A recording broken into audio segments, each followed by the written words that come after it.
ദിവസം വർഷ വീട്ടിൽ കൊതുക് കൂടുതലുള്ളത് കൊണ്ട് തന്നെ ഹിറ്റ് പോലത്തെ മൊസ്കിറ്റോ വരാതിരിക്കാൻ വേണ്ടിയിട്ടുള്ള എന്തൊരു സ്പ്രേ റൂമിലും ഹാളിലും മൊത്തം അടിക്കുന്നുണ്ട് കേട്ടോ. അടിക്കുമ്പോഴേ നമ്മുടെ രേവതി പറയുന്നുണ്ട് വർഷ മതി അടിച്ച എന്നുള്ള കാര്യം കേട്ടോ. മൊസ്കിറ്റോ വരാതിരിക്കാൻ വേണ്ടിയിട്ടല്ലേ, എന്തൊരു കൊതുകാന്നൊക്കെ പറഞ്ഞിട്ട് ഭയങ്കര അടിയാണ്. അങ്ങനെ സ്പ്രേ മൊത്തം അടിച്ചു കഴിഞ്ഞതിന് ശേഷം ബോട്ടിലൊക്കെ അവിടെ കൊണ്ടുവച്ച് നിൽക്കുന്ന സമയത്താണ് ഡബ്ബിങ് ഉണ്ടെന്ന് പറഞ്ഞിട്ട് വർഷയ്ക്ക് കോൾ വരുന്നത്. അതുപോലെ തന്നെ വർഷ അവിടെ നിന്ന് പോകുന്നുണ്ട് കേട്ടോ. പിന്നെ വീട്ടിൽ ആകെ രേവതി മാത്രമേ ഉള്ളൂ. ഈവനിങ് വാക്ക് കഴിഞ്ഞിട്ട് നമ്മുടെ രവി വരുന്നുണ്ട് കേട്ടോ. രവി കയറി വരുമ്പോഴേ ഒരു സ്മെല്ലുണ്ട്. എന്താ സ്മെല്ലെന്നുള്ള കാര്യം ചോദിക്കുമ്പോൾ വർഷ മോസ്കിറ്റോ വരാതിരിക്കാൻ വേണ്ടിയിട്ടുള്ള സ്പ്രേ അടിച്ചു വെച്ചാ എന്ന് പറയാണ് കേട്ടോ. അങ്ങനെ രേവതി ആദ്യം വെള്ളം കൊണ്ട് കൊടുക്കുന്നുണ്ട്. രവിക്കാണെന്നുണ്ടെങ്കിൽ എന്തോ ഒരു ചെറിയ അസ്വസ്ഥത പോലെയൊക്കെ ഉണ്ട് കേട്ടോ. അച്ഛന് ഞാൻ ചായ എടുത്തുകൊണ്ട് വരാം എന്ന് പറഞ്ഞ് രേവതി അടുക്കളയിലേക്ക് പോകുമ്പോഴേക്കും ഭയങ്കരമായിട്ട് ശ്വാസം മുട്ടാണ് രവിക്ക്. രേവതി എന്ന് പറഞ്ഞൊരു ഒറ്റ വിളി വിളിക്കുമ്പോഴേക്കും രേവതി എത്തുന്നുണ്ട് കേട്ടോ. അങ്ങനെ ഭയങ്കരമായിട്ട് ബ്രീത്ത് എടുക്കാൻ വേണ്ടി ഭയങ്കര ബുദ്ധിമുട്ടുന്നതായിട്ട് തോന്നുകയും അച്ഛൻ ഞാൻ ഇപ്പം തന്നെ സച്ചിയേട്ടനെ വിളിക്കാം എന്ന് പറഞ്ഞിട്ട് ഫോൺ എടുത്ത് വിളിക്കുന്നുണ്ട്. 3-4 പ്രാവശ്യം വിളിച്ചിട്ടും സച്ചി ഫോൺ എടുക്കുന്നില്ല. പുറത്ത് പോയിട്ട് ഉടനെ തന്നെ ഒരു ഓട്ടോ വിളിച്ചിട്ട് ഹോസ്പിറ്റലിലേക്ക് കൊണ്ടുപോകുന്നതിന്റെ ഇടയ്ക്കാണ് സച്ചി രേവതിയുടെ കോൾ കണ്ട് തിരിച്ചു വിളിക്കുന്നത്. സച്ചിയേട്ടൻ എവിടെയായിരുന്നു, എത്ര തവണ ഞാൻ വിളിച്ചു, അത് ഫോൺ ചാർജ് ഇല്ലാത്തോണ്ട് കുത്തിയിട്ടിരിക്കുകയായിരുന്നു എന്ന് നമ്മുടെ സച്ചി പറയുന്നുണ്ട്. അച്ഛന് സുഖമില്ലാതെ ഞാൻ ഇവിടെ അടുത്തുള്ള ഹോസ്പിറ്റലിലേക്ക് കൊണ്ടുപോവാണ്, സച്ചിയേട്ടൻ പെട്ടെന്ന് വാ എന്ന് പറഞ്ഞിട്ട് രേവതി ഫോൺ വെക്കുകയാണ്. തുടർന്ന് ഹോസ്പിറ്റലിൽ എത്തിയതിന് ശേഷമാണ് കാണുന്നത്. ഡോക്ടർ നോക്കിക്കൊണ്ടിരിക്കുന്നതിന്റെ ഇടയ്ക്കാണ് സച്ചി അങ്ങോട്ടേക്ക് എത്തുന്നത്.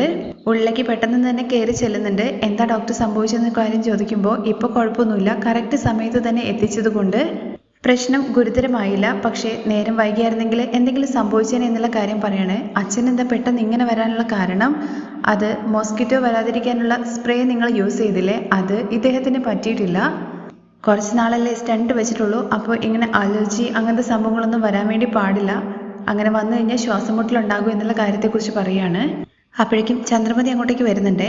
ചന്ദ്രമതി വന്ന ഉടനെ തന്നെ പറയുന്നുണ്ട്, എന്ത് പറ്റി രവിയേട്ട, ഇവൻ ഹോസ്പിറ്റലിലാണെന്നുള്ള കാര്യം പറഞ്ഞ് കോള് വന്നു. ഉടനെ തന്നെ പേടിച്ച് വരച്ച് ഞാൻ ഇങ്ങോട്ട് വന്നത്. എന്താ നിങ്ങൾക്ക് വീണ്ടും നെഞ്ചുവേദന വന്നോ എന്ന് ചോദിക്കുകയാണേ.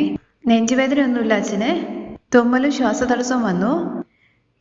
വീട്ടിൽ കൊതുകിനെ കൊല്ലാനുള്ള സ്പ്രേ ആരോ അടിച്ചു എന്നുള്ള കാര്യം പറയണേ. അപ്പോഴേക്കും അത് രേവതിയാന്ന് അങ്ങോട്ട് ചന്ദ്രപതി അങ്ങ് വിചാരിക്കുകയാണ്. എന്താ പറഞ്ഞേ, സ്പ്രേ അടിച്ചു എന്നോ? രേവതി, നീ എന്ത് പണിയാ ചെയ്തു വെച്ചിരിക്കുന്നത്, എന്തിനാ നീ ഇങ്ങനെ ചെയ്തതെന്നൊക്കെ ചോദിച്ചിട്ട് ദേഷ്യം പിടിക്കുകയാണേ. നിനക്ക് കുറച്ചു പോലും അറിവില്ലേ, ഇവരുടെ ശരീരത്തിന് അതൊന്നും ശരിയാവില്ല എന്നുള്ള കാര്യം നിനക്ക് അറിയില്ലെന്നൊക്കെ പറയണേ. അമ്മേ, ഞാനൊന്നും ചെയ്തില്ല എന്ന് രേവതി പറയുന്നുണ്ടെങ്കിലും നീ ഒന്നും മിണ്ടണ്ട എന്ന് പറഞ്ഞിട്ട് രേവതിയുടെ വായ അടപ്പിക്കുകയാണേ.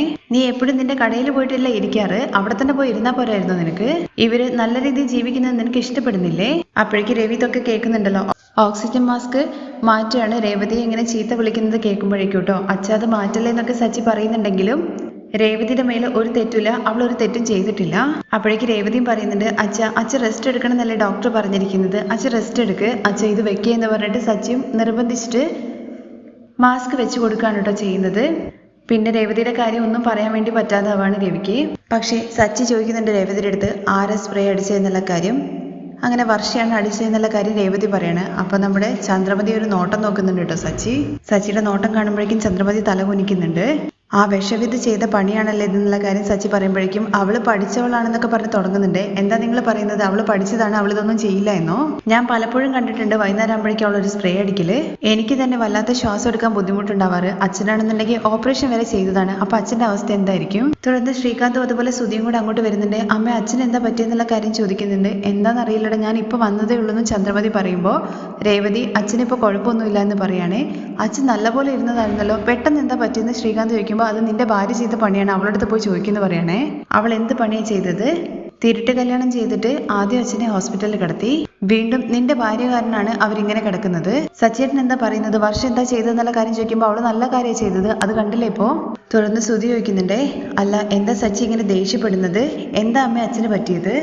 അച്ഛന് പെട്ടെന്ന് ശ്വാസതടസ്സം ഉണ്ടായി എന്നുള്ള കാര്യം പറയുമ്പോൾ അതെന്താ പെട്ടെന്ന്, അങ്ങനെ പെട്ടെന്നൊന്നും വന്നല്ല, ഇവന്റെ ഭാര്യ ചെയ്തു വെച്ച പണിയാണ്.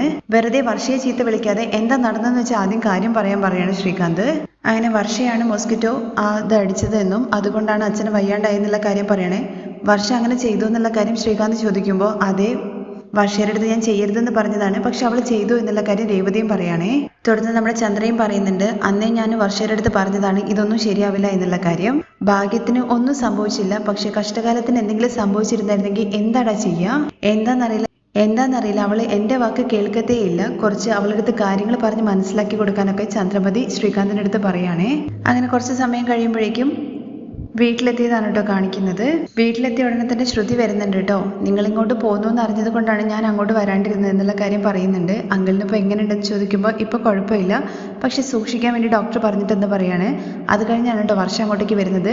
നിങ്ങളെല്ലാവരും വന്നോ uncle, are you all right? ഒറ്റ ദിവസം കൊണ്ട് തന്നെ നിങ്ങൾ തിരിച്ചു വന്നു എന്നുള്ള രീതി ചോദിക്കുമ്പോൾ എന്താ ശരിയാവരുതെന്നാണോ നീ വിചാരിച്ചത്? അല്ല, എന്തോ വലിയ പ്രോബ്ലം ആണെന്ന് കരുതി 2-3 ഡേയ്സ് എടുക്കുന്ന കരുതിയത്, പക്ഷെ ഇന്ന് തന്നെ ഡിസ്ചാർജ് ചെയ്യില്ല. അപ്പോൾ അത്ര വലിയ സീരിയസ് ആയിട്ടുള്ള കാര്യമൊന്നും ഇല്ലല്ലോ എന്ന് വർഷ ചോദിക്കുകയാണേ. എന്താ വലിയ എന്തെങ്കിലും കാര്യം വരണമെന്ന് നീ പ്ലാൻ ചെയ്താണോ എന്നുള്ള കാര്യം ചോദിക്കുമ്പോൾ വാട്ടെന്ന് ചോദിക്കണേ വർഷ. എന്ത് വാട്ടെന്ന്? ചെയ്യാനുള്ള കാര്യങ്ങളൊക്കെ ചെയ്തിട്ട് ഒന്നും അറിയാത്ത പോലെ സംസാരിക്കുന്നു. ഞാൻ എന്താ ചെയ്തതെന്നുള്ള കാര്യം വർഷ ചോദിക്കുമ്പോൾ രേവതി പറയുന്നുണ്ട്, നിങ്ങൾ സ്പ്രേ അടിച്ചത് കൊണ്ടാണ് ഇപ്പോൾ അച്ഛൻ ഇങ്ങനെയൊക്കെ സംഭവിച്ചത്. കൊതുക് കടിക്കാതിരിക്കാൻ വേണ്ടിയിട്ടല്ലേ, എല്ലാവരുടെയും നല്ലതിന് വേണ്ടിയിട്ടല്ലേ എന്നൊക്കെ ചോദിക്കാൻ കേട്ടോ വർഷ. നിനക്കെന്താ മരുന്നടിക്കലാണ് പണിയെന്ന് വെച്ചാൽ റോട്ടിൽ പോയിട്ട് മരുന്നടിക്കാൻ പറയണ്ടോ സച്ചിയുടെ അടുത്ത്. നീ എന്തിനാ അവളെ ചീത്ത വിളിച്ചുകൊണ്ടിരിക്കുന്നത് എന്നുള്ള കാര്യം ചന്ദ്രമതി ചോദിക്കുമ്പോൾ അവൾ ചെയ്യാനുള്ള തെറ്റൊക്കെ ചെയ്തിട്ട് അവൾ ഒന്നും അറിയാത്ത പോലെ നിൽക്കുന്നത് കണ്ടില്ലേ. സച്ചി വിടട എന്ന് രവി പറയുമ്പോഴേക്കും അച്ഛൻ കണ്ടില്ല, അവൾ ചെയ്ത തെറ്റ് ഒരിക്കലും അക്സെപ്റ്റ് ചെയ്യുന്നില്ല. ആന്റി, കൊതുകിന്റെ ശല്യം കൂടുന്നു കഴിഞ്ഞാൽ ഒരു കൊതുകാണെന്നുണ്ടെങ്കിലും കഴിച്ചു കഴിഞ്ഞാൽ നമുക്ക് ഡെങ്കു മറ്റ് ഫീവറൊക്കെ വരും. അതുകൊണ്ട് എല്ലാവരുടെയും നല്ലതിന് വേണ്ടിയിട്ടല്ല ഞാൻ അടിച്ചതെന്നുള്ള കാര്യം വർഷ വയ്ക്കുമ്പോൾ നീ വരുന്നതിന് മുമ്പ് ഇവിടെ ഞങ്ങളാരും എല്ലാവരും ഇല്ലായിരുന്നോ, പനിച്ച് കിടക്കുമായിരുന്നോ എന്നൊക്കെ സച്ചി ചോദിക്കുന്നുണ്ട്. അങ്ങനെ വർഷയ്ക്ക് ഇങ്ങനെ ദേഷ്യം വരുന്നുണ്ട്. സച്ചി പറയുന്നത് കേൾക്കുമ്പോൾ അദ്ദേഹത്തിന് ഇങ്ങനെ സംഭവിച്ചതിന്റെ ദേഷ്യത്തിന്റെ പുറത്ത് പറയുന്നതാണെന്നുള്ള കാര്യം പറയുകയാണേ. ഞാൻ ഒരിക്കലും മനഃപൂർവ്വം ചെയ്തില്ലല്ലോ, ഒരു ആക്സിഡന്റ് ആയിട്ട് സംഭവിച്ചു പോയതല്ലേ എന്നുള്ള കാര്യം വർഷ പറയുമ്പോൾ സച്ചി, റോഡിലൂടെ അറിയാതെ പോയിട്ട് ഇടിക്കുന്നതൊക്കെയാണ് ആക്സിഡന്റ് എന്ന് പറയുന്നത്. ഇത് ആക്സിഡന്റ് അല്ല. വീട്ടിലുള്ളവരെ കുറിച്ച് ചിന്തിക്കാതെ നീ നിന്റെ ഇഷ്ടത്തിന് ഓരോന്ന് ചെയ്യുന്നു. ഇതിന് ആക്സിഡന്റ് എന്നല്ല പറയാ, കൊഴുപ്പെന്നാണ്. അതിന് എനിക്കൊന്നും ആയില്ലല്ലോ എന്ന് രവി പറയുമ്പോൾ കറക്റ്റ് സമയത്ത് രേവതി കൊണ്ടുപോയതുകൊണ്ട് ഒന്നും ആയില്ല, ഇല്ലെങ്കിൽ എന്തായിരിക്കും അച്ഛ അവസ്ഥ? തുടർന്ന് ശ്രുതിയും വർഷയുടെ അടുത്ത് പറയുന്നുണ്ട്, നിങ്ങളുടെ റൂമിൽ മാത്രം അടിച്ചാൽ പോരായിരുന്നു എന്നുള്ള കാര്യം. ശ്രുതി ചേച്ചി പറഞ്ഞത് കറക്റ്റാണ്.